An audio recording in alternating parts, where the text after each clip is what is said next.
तहरीक इंसाफ के Patreon in chief एक और ही जेल में गुजारेंगे और रिहाई की उम्मीदें रखने वाले पार्टी कारकुनों के लिए कल का दिन भी सर्टनली मायूसी लेकर आया। इस्लामाबाद हाई कोर्ट ने 190 मिलियन पाउंड केस में इमरान खान और उनकी अहलिया बुशरा बीबी की सज़ा मुअत्तल करने की अपील 11 जून तक मुलतवी कर दी है। तहरीक इंसाफ को कुछ लो और कुछ दो की वाज़ेह पेशकश का भी जवाब नहीं मिल रहा। हालात इस नहज तक आ गए हैं कि तहरीक इंसाफ को अदालतों से रिलीफ मिलने की अगर कुछ उम्मीद थी भी तो वो भी ख़त्म हो गई है। पार्टी रहनुमाओं की फ्रस्ट्रेशन अब इंतहा को छू रही है। वज़ीर आला खैबर पख्तूनख्वा अली अमीन गंडापुर ने कल जेल में इमरान खान से मुलाकात की। जब मीडिया के सामने आए तो एक बार फिर अपने असली रंग में दिखाई दिए। मरने मारने की बातें जो करते रहते हैं वही कर रहे थे। अब इस अदलिया के जो आज़ाद नहीं है इस वक्त, इससे कोई उम्मीद नहीं है। छुट्टी करने के बाद इन्होंने वैसे ही डाका तो मार लिया था और वही फिर हमारा जो रास्ता है, अपने आईनी तौर पे एक रास्ता है हमारे पास कि हम अपने एहतजाज का हक रखते हैं। हमें एक तहरीक की तरफ जाना है और तहरीक हमने सड़कों पे करनी है और उसके बाद हमने दुनिया में और पाकिस्तान में अपना आईनी हक जो है आईनी तरीके से एक तहरीक के जरिए हासिल करना है। तो उसके लिए भी इंशाल्लाह एक लाएमल जो है वो इंशाल्लाह हम बनाएंगे बैठ कर कि ये लोग अब सिर्फ अगर ये समझते हैं कि डंडे के जोर पे हमें गुलाम बनाया जाएगा तो हम इनको जवाब देंगे कि हम डंडे के जोर पे गुलाम नहीं बनेंगे, बल्कि डंडे के मुकाबले में डंडा उठाएंगे। और जिस तरह पहले गोलियां मारी गई हैं, फिर तो गोलियों के मुकाबले में फिर हम भी गोलियां चलाएंगे, लेकिन हम गुलामी कबूल नहीं करेंगे। हम अपना हक लेने के लिए अब फिर सड़कों पर निकलेंगे। सुनी लिया आपने क्या कह रहे थे वो। दूसरी तरफ जेल में मौजूद बानी पीटीआई भी हालात से खासे बददिल दिखाई देते हैं। वो पार्टी रहनुमाओं की कारकर्दगी से खुश नहीं है। उन्हें लगता है कि उनकी रिहाई के लिए पार्टी की क़यादत को जितनी कोशिश करनी चाहिए थी वो नहीं कर रहा है। शायद वो अपनी अदाओं पर भी गौर करें कि वो कितना कंट्रीब्यूट कर सकते हैं इसमें। वो जेल से वाज़ेह पैगाम दे रहे हैं कि अगर जेल में काट सकता हूँ तो आप क्यों नहीं काट सकते। उन्होंने इस बार एहतजाज की क़यादत भी उमर अयूब और सलमान अकरम राजा को सौंप दी है। ये वही सलमान अकरम राजा हैं जिन्होंने गुज़श्ता एहतजाज में लाहौर की सड़कों पर गाड़ी घुमाने की वीडियो पर इत्तफाक किया था और वो उससे आगे नहीं गए थे। आज हालात ये हैं कि तहरीक इंसाफ एहतजाज की बात तो कर रही है लेकिन अब तक कोई मौसर हिकमत अमली नहीं सामने आ सकी। एक ज़माने में पीटीआई के साथ मिलकर पीटीआई आपको पता ही है एहतजाज का साथ मिलकर एहतजाज कर रहा था। मौलाना फजलुर रहमान ने भी फिर अपनी राहें जुदा कर ली। JUIF और इनका मिलकर इरादा था। हुकूमत ज़ाहिर है ज़रा कॉन्फिडेंट है, पुलों के नीचे से बहुत सा पानी गुजर चुका है। अब क्या है, सर्टनली इस मुल्क में हर शख्स से चाहता है कि पॉलिटिकल स्टेबिलिटी हो। जिस तरह हमारा भारत के साथ सीज़ फायर हुआ है, यहाँ भी मामलात में कुछ सुधार आए। रहनुमा तहरीक इंसाफ वलीद इकबाल साहब हमारे साथ मौजूद हैं। वलीद साहब, एडवांस ईद मुबारक। और ज़ाहिर है हम इन मौक़ों पे यही तवक्को करते हैं कि हम ज़रा आगे की राह तलाश कर सकें मिलके। अब आपको क्या फ्यूचर नज़र आ रहा है? अभी आपने वज़ीर आला की कल की गुफ्तगू भी सुन ली। वो यही कह रहे हैं डंडा उठाओगे तो हम भी डंडे उठाएंगे, गोली चलाई थी पहले अब हम भी गोली चलाएंगे। किसकी ग़ुलामी से आज़ादी चाहते हैं? पहले तो आपको पता है अमेरिका की ग़ुलामी से आज़ादी और निजात का नारा था। अब वो लोग जो सबसे ऊँचा नारा लगाते थे वो अमेरिका में ही बैठे हुए हैं। Where do you see this going? जी वालेकुम अस्सलाम और पेशगी ईद मुबारक आपको भी और आपके तमाम नाजरीन को भी।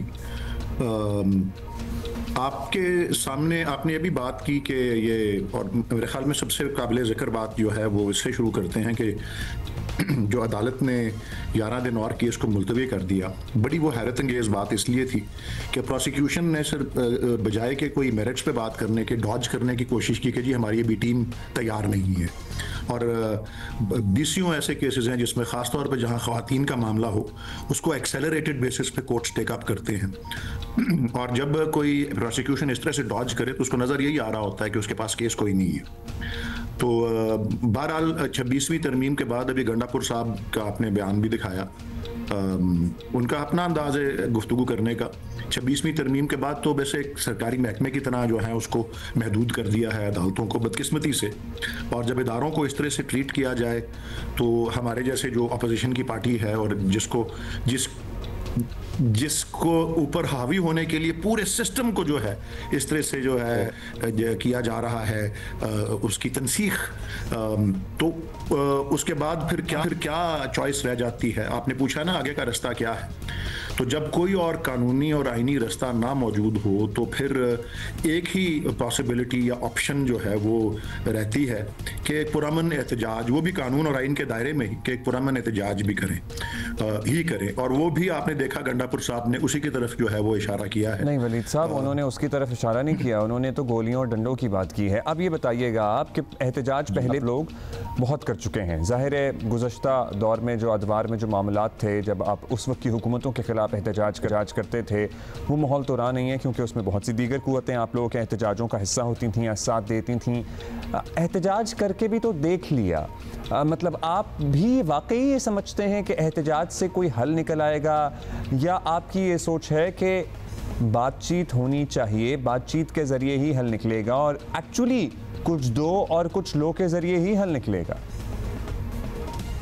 देखिए जी, आपने अभी पिछले सवाल में ये भी पूछा था कि ये किसकी कहाँ से आज़ादी और किससे आज़ादी की बात जो है वो हो रही है, और उसके अलावा आपने जो अगली बात की वो बजाय कि कोई सड़कों का रुख लिया जाए, कुछ दो कुछ लो और गुफ्तो शनीद से बात हो, उसके बारे में मैं पहले अर्ज़ कर देता हूँ जी कि जहाँ तक किसी किस्म के मुज़ाकरात या कोई गुफ्तो शनीद का ताल्लुक है जी सर, इस वक्त हमारी पॉलिसी यही है कि उसको हम पब्लिक में डिस्कस जो है वो नहीं करेंगे, पब्लिक में या चैनल्स के ऊपर। अगर कोई ऐसी बात होती है, इसमें तो कोई वो दो राय नहीं है कि politics out of the possible है, सियासी जमात कभी कोई दरवाजे बंद नहीं करती मुज़ाकरात या गुफ्तगू के, लेकिन इस वक्त अगर ऐसी कोई बात है भी तो उस पर हम पब्लिकली डिस्कशन नहीं कर रहे। कोई नताइज आए सामने तो ज़रूर उनका ऐलान हम कर देंगे। और बाकी बात यही रह गई कि जब मैंने आपको अर्ज किया था ना कि जब जिस तरह से इदारे होते हैं, एक इदारा है अदलिया, एक इदारा है इलेक्शन कमीशन, उनके आइन में कुछ फ़राइज़ होते हैं। एक जो है वो आइन का मुहाफ़िज़ है हमारी अदलिया असूलन, दूसरा है जिसका फ़र्ज़ है कि इलेक्शंस जो हैं वो साफ शफाफ और बदउनवानी से, करप्ट प्रैक्टिसेस से आज़ाद हों। जब अपना बुनियादी आइनी फ़र्ज़ जो है उससे ही ऐसे इदारे जो हैं वो उनकी जो सलाहियत है उसके ऊपर या वो अज खुद या आईनी तरामीम के जरिए जो है उसको बांध दिया जाए, तो फिर और कोई चॉइस नहीं रहती। फिर तो हमारे अपने ही जो है हम पर जो बजाय के बाहर की कोई कुव्वत के अपने ही जो है हमें गुलाम बना लेते हैं। तो अब और अफसोस यही है कि हम अपनों ही की गुलामी को इतना दफ़ा सह चुके हैं, या वो बाज़ाब्ता मार्शल लॉ होता है, या जिस तरह इस वक्त के जो है एक नाम नहाद एक सतही जो है जमहूरी आइनी निज़ाम है, लेकिन उसकी जो है तमाम तर जो अज्जा हैं वो वही है जो आमरीत में होते हैं। सर ये हाइब्रिड निज़ाम है, ये तो हुकूमत भी मानती है, और ज़ाहिर है ये हाइब्रिड निज़ाम जो है वो 2018 से चल रहा है। आप ये बताइएगा, आपको क्या लगता है रुकावट कहाँ आती है जब भी बातचीत होने लगती है? स्टेलमेट कहाँ आता है? मतलब रवैये नहीं हैं, नरम लचक नहीं दोनों पार्टियाँ दिखाती हैं, या फिर ये जो सोशल मीडिया आपकी ब्रिगेड है जो अमेरिका में सड़कों पे वैनें किराए पे लेके मतलब उन पे स्क्रीन्स भी लगाती है, बिलबोर्ड्स भी लगाती है जब पाकिस्तान अपना मुकदमा लड़ रहा होता है दुनिया के सामने, या फिर वो यूट्यूबर्स और वो इन्फ्लुएंसर्स जो ज़ाहिर है जिनकी एसोसिएशन है पब्लिकली पीटीआई के साथ, वो भारतीय टीवी चैनल्स पे साथ बैठ के मिलकर पाकिस्तान की भद उड़ा रहे होते हैं, या पाकिस्तान की अफवाज पे या पाकिस्तान की रियासत पे या हुकूमतों पे तनकीद कर रहे होते हैं। कहाँ आपको लगता है कि ज़रा मामला ख़राब होता है? सबसे पहले जी मैं इस बात को वाजे कर दूं कि वो सोशल मीडिया की हद तक मैं एक साइड पे रख लेते हैं मुज़ाकरात की बात को, और उसमें स्टेलमेट क्यों होता है और उसमें रुकावट क्या आती है, मैं उसको ज़रूर उसको मुखातिब करूंगा।